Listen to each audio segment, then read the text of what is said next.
Magandang araw mga ka-NBA fans. Narito tayo sa Crypto.com Arena para sa preseason showdown sa pagitan ng Golden State Warriors at Los Angeles Lakers.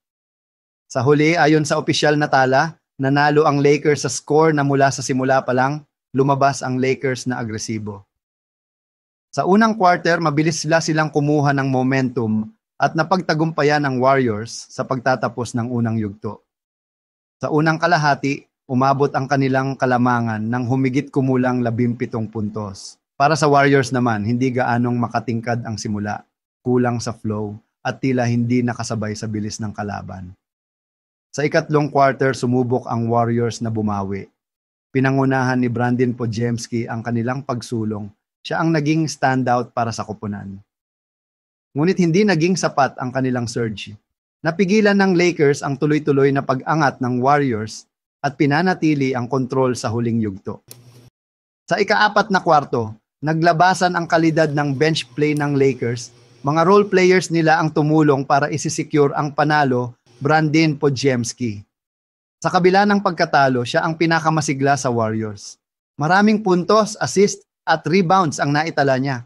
Para sa Lakers, si Austin Reeves ang tumatak sa opensa at sina Rui Hachimura at DeAndre Ayton ay nagbigay din ng mahalagang kontribusyon sa kanilang panalo. Mahalaga ring tandaan, maraming pangunahing pangalan ang hindi kasama sa lineup ng Warriors sa game na ito. Katulad ni na Steph Curry, Jimmy Butler at Al Horford na nagbigay ng malaking disadvantage sa kanilang roster depth. Ang laban ay naging isang malinaw na paalala. Sa basketball, mahalaga ang simula, momentum at bench strength. Kahit na mayroon rebound at pagsubok ang Warriors sa gitnang yugto, hindi nila napanatili ang intensity para tunay na makabalik. Para sa Lakers, magandang indikasyon ito sa kanilang depth at kakayahang pangasiwaan ng pressure kahit hindi pa full strength ang roster nila.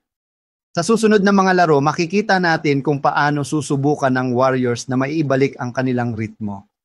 Para sa Lakers naman, ang tagumpay na ito ay magandang panimulang tono habang papalapit ang regular season.